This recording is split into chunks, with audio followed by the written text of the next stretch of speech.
Hello and welcome back to another video in our channel as we do a match tactical review of Chelsea's incredible comeback against Fulham. The game was a game of two halves.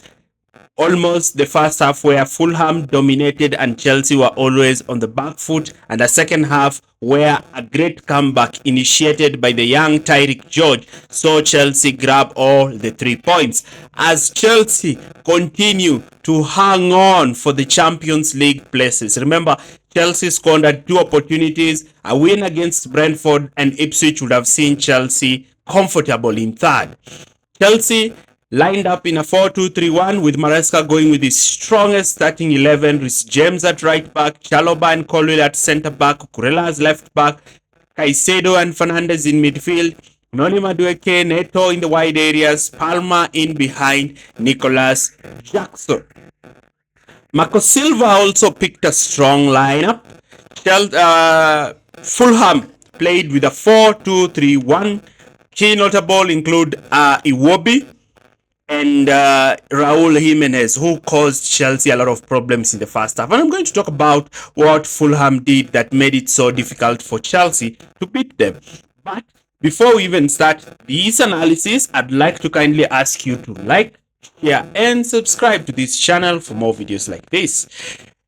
There were some incredible tactics, and Maresca in the first half seems like his system had been found out because Fulham were very aggressive, similar to the way they played when they beat Liverpool at Craven Cottage. Now, Chelsea looked to build up from the back with Colwill moving closer to Sanchez and Enzo and Caicedo starting deeper. Now, what happened is that Fulham was so aggressive in their press, looking to press Chelsea's centre-backs and their goalkeepers. And initially, Chelsea found it very difficult to bypass this well-oriented, well-structured press from Fulham. As you can see here, Fulham using 2 players to press Chelsea's back 3, using their 2 players to cover both Caicedo and Fernandes, and also having their midfielder deeper ready to pick up players such as Cole Palmer. And when Palmer received the ball in the first half, he lost the ball in these positions and actually put Chelsea in trouble in the initial phases of the game. And I have a clip to actually show this. Here in this situation, it's Palmer who lost the ball. Noni Madueke tracked back, but Fulham were able to play a quick nugget ball over Reece James, and Iwobi now found himself in a position where he would attempt crosses.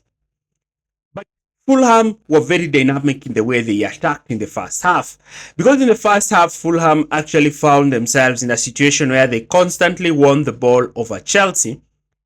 Chelsea decided to go long so that they cannot lose the ball in these situations, mainly targeting the runs of Pedro Neto. And credit needs to go to Fulham's right back, who sometimes managed to win that ball, or Neto sometimes would hesitate carrying the ball forward and therefore allow fullback to regain their position. Now, when fullback had the ball, Chelsea employed a high man-oriented press into that 4-1-4-1 that Chelsea like to deploy, with Jackson leading the line, Palmer and Fernandes picking the midfielders, while the wingers staying quite narrow. You can see here, Jackson is looking to press, band Leno. Leno now plays the ball into midfield. Now, one thing that Fulham wanted was to draw as many Chelsea players forward and then use the accurate passing range of their centre-backs to pick up Raul Jimenez in midfield, especially their left-sided centre-back, who had these accurate passes that he kept on playing for the dropping in Jimenez. So what would happen is that one winger would move inside and position himself between Colwill and the fullback, while Jimenez will drop deep. Jimenez fancied his physical strength over Chalobah, and he would be able to receive the ball, turn and whip the ball, especially for the fullback who was making runs in the wide areas. And we saw this. Jimenez has received the ball. Chalobah is hesitant whether to step out and stop Jimenez, because if he steps out, then Jimenez can maybe turn against him and exploit that space. And that is what made Fulham have that opportunity to constantly create problems for Chelsea and switching play, especially in the far post area for players like Iwobi. Here, the ball has been played to the right back. The right back now is advancing. And you can see that the winger has taken up an inside forward position. The ball is played to the winger crosses the ball from the inside channel onto Iwobi. Iwobi attempts a shot on target towards Chelsea's goal. And as he attempts this shot, Reece James blocks it, but the ball falls again to the winger where Fulham actually scored the goal. Luckily for Chelsea, this goal was ruled as an offside goal. But the intent in which Fulham were creating these opportunities can clearly be seen how they constantly kept on opening Chelsea. This came as a result of the way they used their wing back. They were operating a one up, one down fullback approach where one fullback would push high up while the other would stay deeper. In this case, Robinson is the one who's holding the width. Iwobi has moved in centrally, Jimenez has moved in centrally, and now Robinson has the opportunity to whip in across. And you can see they are already overloading Chelsea's backline, with Chelsea's centre-backs and full-backs being occupied. And this sometimes put Fulham in very dangerous position, particularly Iwobi, where he always found himself in situations where he could attempt shots on goal. And that's how he actually scored the first goal, winning the ball off Reece James. Iwobi in this position also created threats by whipping in crosses inside the box, especially trying to leverage Raul Jimenez's strong aerial ability. But Chalobah and Colwill were able to deal with these balls quite well. Now, after Fulham went 1-0 up, they decided to sit in a 4-4-2 mid-block, and Chelsea decided to structure themselves into that 3-5 with Reece James coming into that midfield position.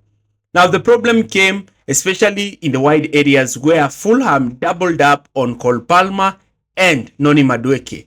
And this is because of that 4-4-2. Iwobi was always moving to try and cover the player in that wide area, while the midfielders will try to sit in midfield to prevent the players like Reece James and Caicedo from operating. Here it is, the 3-5 structure that Chelsea is employing, and now Fulham are deploying that 4-4-2. But in this case, Caicedo is able to play that ball to Enzo. Enzo Fernandez is in this position, but Enzo Fernandez makes a mistake. Instead of passing the ball to Palmer, he decides to pass the ball wide.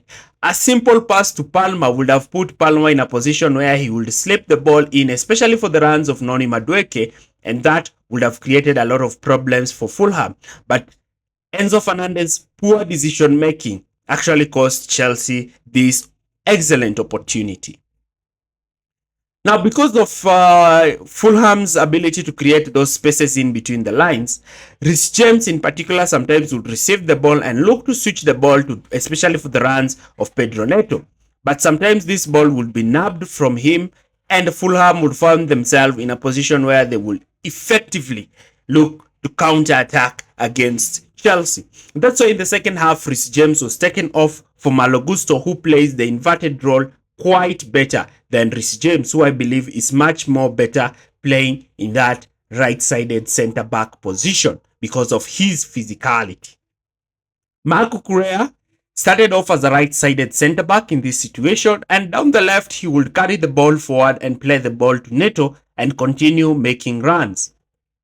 He is one player who understands these positions quite well and knows when to position himself whenever his team has the ball. And also another thing we noticed is that whenever the ball would be played to Neto, Neto being a left footer will try to make runs to the byline and attempt crosses, or sometimes look to slip in crosses in the half space where Enzo Fernandez will be looking to make crosses in those inside channels. And because Fulham decided to drop deeper and deeper, Chelsea's defense line decided to move high up to try and catch and increase the numbers into Fulham's area. Now, changes were made in the second half and players came on. Neto moved to the right, Sancho came in, Gusto came in, and now Chelsea were much more dynamic. Chelsea moved from that structure into a more 2-2-6 structure, with even sometimes Robert Sanchez dropping deep to play as an extra centre-back during build-up. And this was very important for Chelsea in that now Chelsea had more energy in midfield, especially with Malo Gusto, and also they created a lot of overloads in the wide areas. Chelsea even went more aggressively by pushing both of their fullbacks aggressively high together with their midfielders. And committing these too many players forward made that Fulham now had to drop deeper and deeper and deeper closer to their goal. And this is what put Chelsea in an excellent position where they would easily look to influence by looking to whip in crosses. But again, this exposed one huge problem that Chelsea have. And that problem is the lack of a box presence. Because if Chelsea had an Olivier Giroud there, then you expect Chelsea to have an opportunity to actually score these headers. And one of Jackson's key weaknesses is his inability to score headers, and even his movement in the box is not quite the best. And we saw that Chelsea constantly putting more and more numbers in goal is what led to Pedro Neto scoring his goal and Tyrique George scoring the first equalizing goal. Now, I'm going to do a video on Enzo Maresca and answer this question. Has he been found out? Because I said that the box midfield system had been found out by Mauricio Pochettino in Pep Guardiola's season. But Maresca seems to stick with this system that looks to have been found out. Credit needs to go to Tyrique George and Neto, who created something out of nothing and ensured that Chelsea got all the 3 points at Craven Cottage.